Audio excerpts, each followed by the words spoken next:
Hey everybody, today I'm going to be building a small toolbox for a friend of ours, and I'm using this particular one as a template.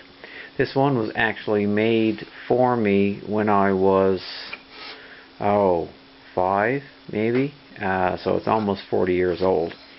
It was made by my great uncle Nat, my grandfather's brother. And it was just made out of a few bits of plywood and a couple of pieces of what looked like old siding, wooden siding here maybe, and a piece of, it could be an old mop handle there. Anyway, I still have it, and it still serves a purpose. It keeps some jigs and stuff that I keep around the shed. But I'm going to make my version out of pine. I looked around the shop and I found a few pieces of offcuts of pine that I had. So this is what I'm going to use. I'm going to make it pretty much the same dimensions as this, but out of pine. So let's see what happens. If you look at the side of the box, you can see that it's tapered.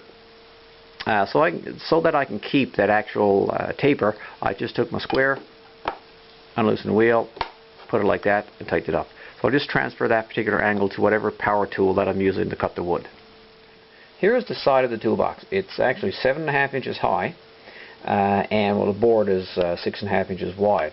So then I just mark the center up top. As you can see, that's at the top up right there. Mark the center, which is 3 1/4. And then I put a level across here, these 2 points, and measure down from the top, and that's 2 3/4 inches. So then I mark those 2 3/4 inches there and there, and just line them up. So I'll cut these 2 pieces off here to have the top. And then with the edges tapered in, I used my little square to take it off the edge of the box, and let's see if I can do it here. I took the top edge of it up here. I registered that along the bottom, which is a square edge, and I put the metal edge up against the top point, up right there, and then I struck a line, and I did it with both sides. So next is off to my table saw, in which I'm going to cut on my miter saw. I'm going to cut these 2 off first, and then these 2 edge pieces here, and then I'll be left with the sides. One thing that I forgot to mention is I actually stuck the 2 pieces of board together with some 2-sided tape to make sure that they're the same size. And again, I use my little square there to transfer the angles to my miter saw to make sure that it's pretty much the same as the other one. For the bottom of the toolbox, I took some measurements from the original and discovered it was 12.5 inches. Sorry, 12 3/4 from here to here. So I cut it off, and then I just brought over the table saw, transferring this same angle here to the edge of the board here, and on both sides, so that when I screw the side to the bottom, I've got some countersink holes screwed in right there. Then it'll have the same profile. And what I'll be using, and then once I get the screws in there, then I'll be using these plugs that I just cut to finish it off. So there we have it so far. When determining the location for the handle, what I did is I took both pieces and I sandwiched them together, and I picked what I thought was a good location, brought it over to the drill press, and I drilled a small hole through both pieces.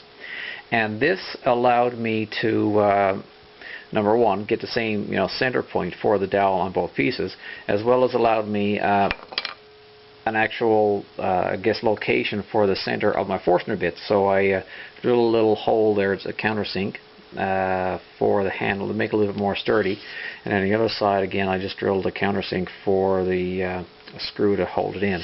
So this will make it just that little bit more sturdy when I get it all put together. When installing the sides, measured this distance here, which is 12 3/4, and I had to make sure that where the side butts into the bottom had to be on the same angle as this here. So again, I use my table saw to rip it, so fit flush in there and flush along the sides. Up along the top, I cut this at a 30-degree bevel inwards, so you can throw whatever you need in there. And it's all attached with 2 screws on either side, and 2 across the bottom.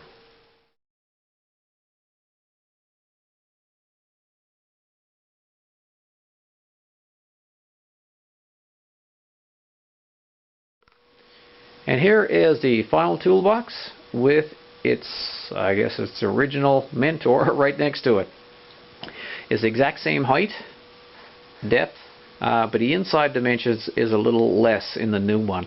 This one had plywood nailed to the outside. This one got the pine on the inside, so that's no big deal. Other than that, they're exactly the same. And I hope that the new owner of this toolbox will get many years of use out of it. So, thanks for watching.